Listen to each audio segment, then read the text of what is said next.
زیایی حتما یک ابراز اعتراضی و یاغی و سرکش و خرابگر نیست.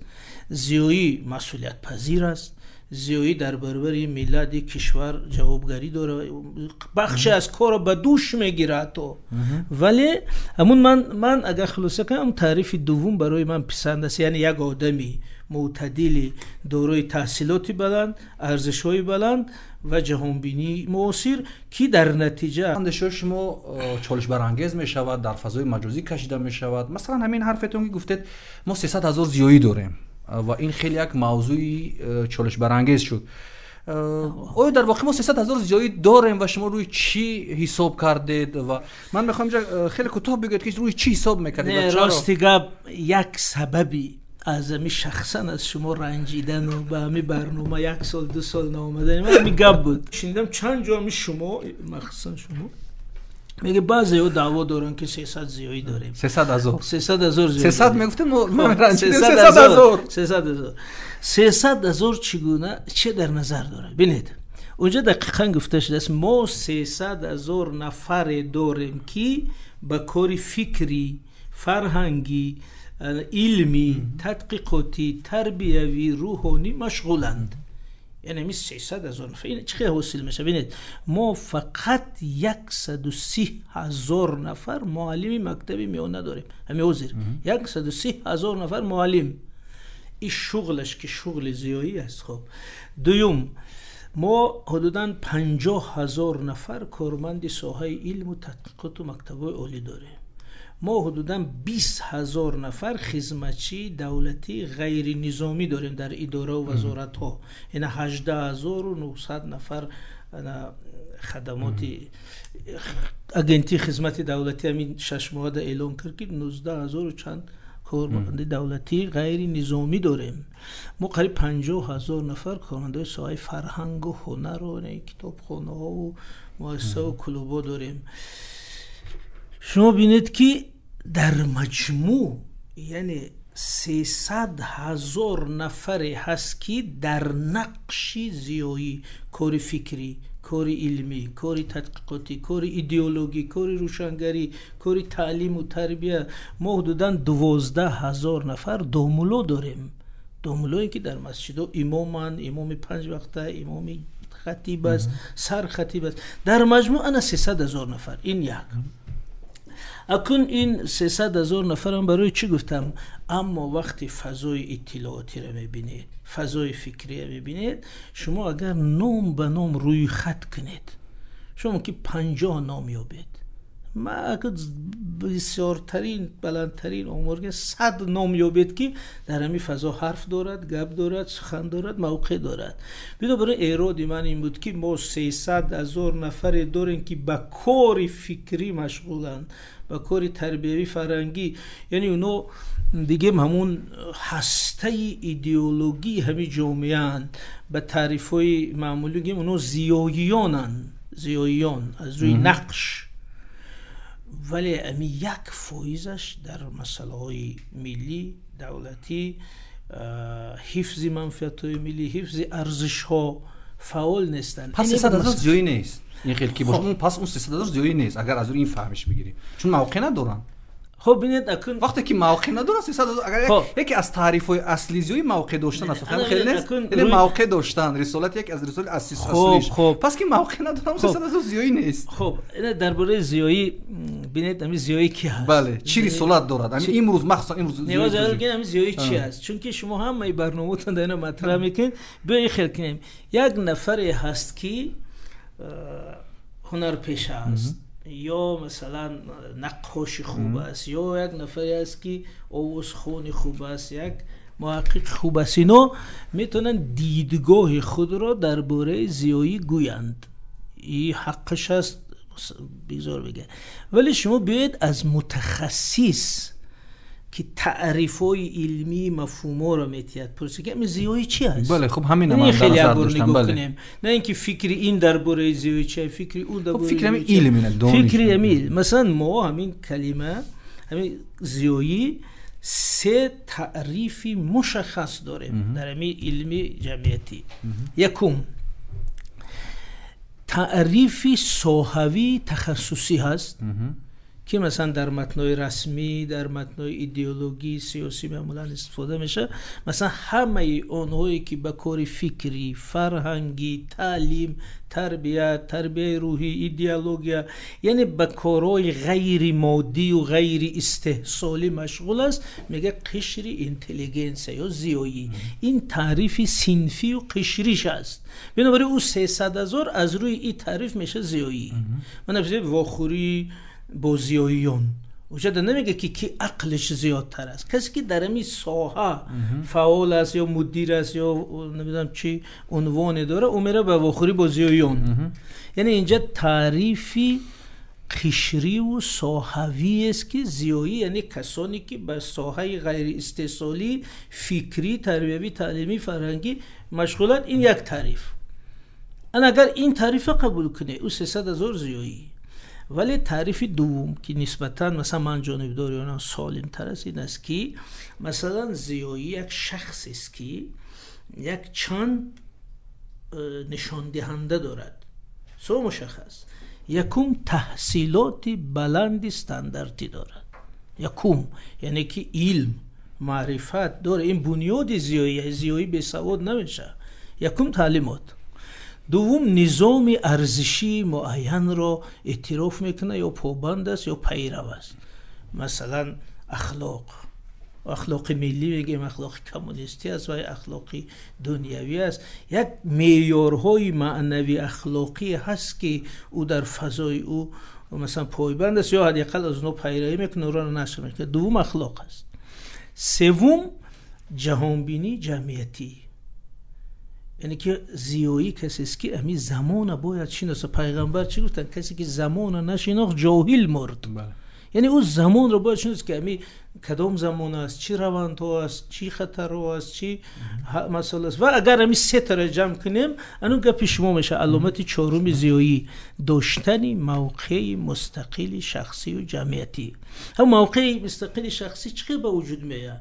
ببینید اگر امو 3 علامت اول گفتیم، ببینید یکم دانشی یا که چی بگیم تخصصی، دانش و تخصصی کافی داشته باشد.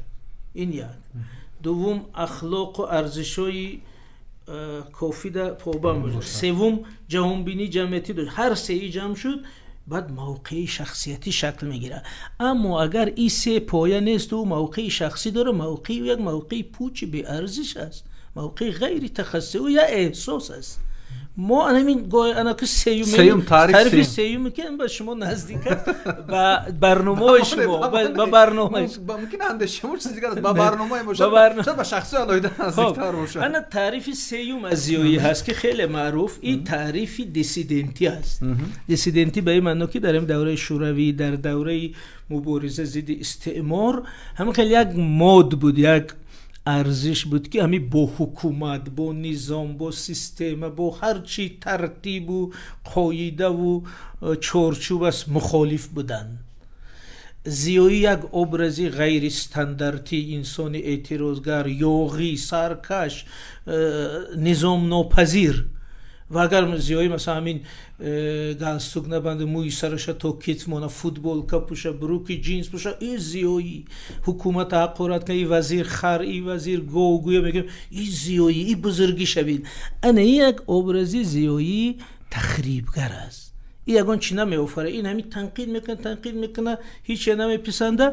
در دوره شوروی سالهای 80 در مخالفت با نظام اساسر انه تفکر شکل گرفته بود.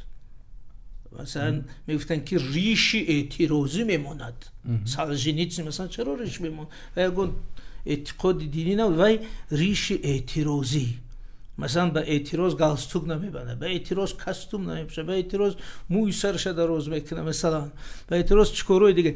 این ابرزی زیایی دوره پسا استعماری است. ولی واسه که دولت خودت است، دولت ملی است، مخالفت با ما میتونیم با کمبودها، با پروبلم‌ها مخالفت داشته باشیم، با ناعدالتی مخالفت داشته باشیم. یکی دولتی ما، کشوری ما. بنابراین من در نهایت اگر بگم، در نهایت که زیایی حتما یک ابراز اعتراضی و یاغی و سرکش و خرابگر نیست. زیایی مسئولیت پذیر است. زیایی در برابر ملت کشور جوابگری داره، بخشی از کار به دوش میگیره تو. ولی همون من اگر خلاصه کنم تعریف دوم برای من پسند است، یعنی یک آدمی معتدلی دارای تحصیلاتی بلند، ارزش‌های بلند و جهانبینی معاصر که در نتیجه یک موقع شخصی آگاهانه در او شکل گرفته است. اما یک زیایی است. از این تعریف دوم شما بگیرم اگر زیایی امروز تاجیک رساله خودش به طوری باید شد انجام داده است، یعنی مسئولیتش در برابر همین ملت در برابر کشور انجام داده است اونها، و شما چی نظر دارید به همین موضوع؟ این تعریف دوم بیا تعریف یکم و سوم من میگیرم. تعریف یکم و سوم هر دوش افراط است. همین تعریف دوم گرفتیم همین مسئولیت شما در برابر ملت در برابر کشور. مسئولیت و رسالت اگر گویم همین هر زیایی اگه من گفتم که من مهندسی ساختمانم، همه گپای من 1 2 3 4 5 6 رقم داره. زیایی یک انسانی آگاه گفتیم دو رسالت داره همزمان، هم پرالل میره. دو رسالت، یکی رسالتی کسبی، یکی رسالتی ملی. رسالتی کسبی چی است؟ گفتیم که صفت اولش چی است؟ اختصاص بلند، یعنی که یک معلم خوب، معلم است باید معلم خوب باشه، دکتر است دکتر خوب باشه، مهندس است مهندس خوب، عالم است عالم خوب، در اون ساحه خود صمیمانه کار کند، پیش برد، اختراع کند، رشد دهد، شاگرد تیار کند، تربیه کند. او رسالتی کسبیش است و او حتما باید در سطح بلند اجرا شد. کسی رسالتی کسبیش درست نمیکنه او گپای کلان سیاسیش او هیچ است و در جای خالی میره. بنابراین یکم رسالتی کسبی. اگر آوازخوان است بهترین آوازخوان زحمت کشد، مهنت کند، کسبش آموزد. ژورنالیست است بهترین ژورنالیست. خب این رسالت کسبی. ولی رسالت ملی چی است؟ اما در برابر این رسالت کسبی زیایی از یک آدم معمولی با این فرق میکنه که او گفتم روندهای عمومی درک میکنه، سود و زیان جامعه و ملت درک میکنه، در اوجا نیز رسالت داره. مثلا در برابر سرنوشت ملت، سرنوشت فرهنگ، سرنوشت زبان، سرنوشت اخلاق، سرنوشت دولت، ولی نمیگم حکومت، دولت به معنای کل، این یک رسالت داره. انا که جای ضعیف زیایی ما حاضر ادمی دویومش است. یعنی مثلا ببین یک حافظی کرده گشت است، که حافظی خوب است، ربابی بهترین میخره، دوتاری بهترین میخره، او خبرم نداره که چی گذشته است. یک روز میگه طالبان اومدن ربابش میگیره میشکنه، تمام. یعنی یک حافظی خوب، یک عالم خوب به علمش مشغول، یک معلم خوب به معلمیش مشغول، خبر ندارد که جامعه چی شده استاده، چی تهدیدها است، چی.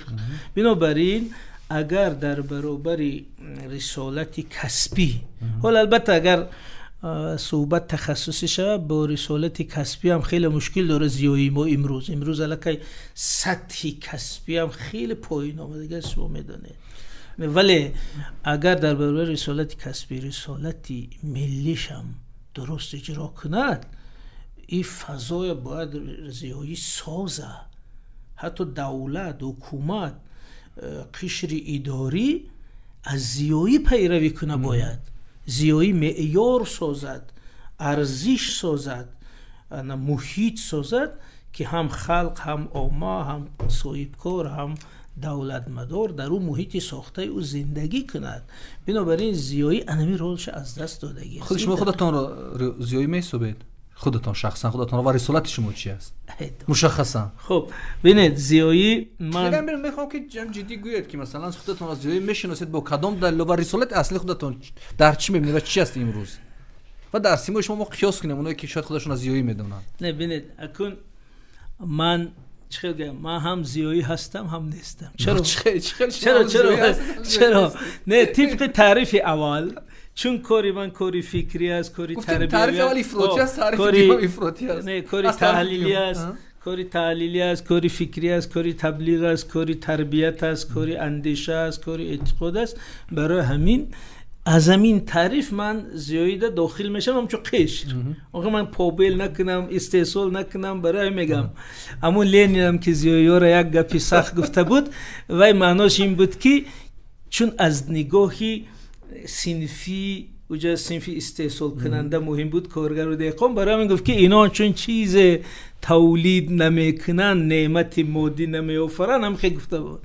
بنابراین ما از همین نظرش نعمت مادی نمیآفریم. این زیایی از روی نوع فعالیت گیم ما هستیم، ولی از روی سطح که ارزش‌های بلند و اخلاق بلند و جهانبینی بلند، زیایی استاد عینی بود، استاد ترسزاده بود، استاد غفور بود، آسیمی بود، استاد دینارشوی بود. شما اینا رو میدیده، اینا هم شخصش نازنین و بلند بود، هم اخلاقش، هم گفتارش، هم افکارش، هم در اختصاص خود استاد بود. بنابراین انا او سطح حالی ما به سوی باید حرکت کنم.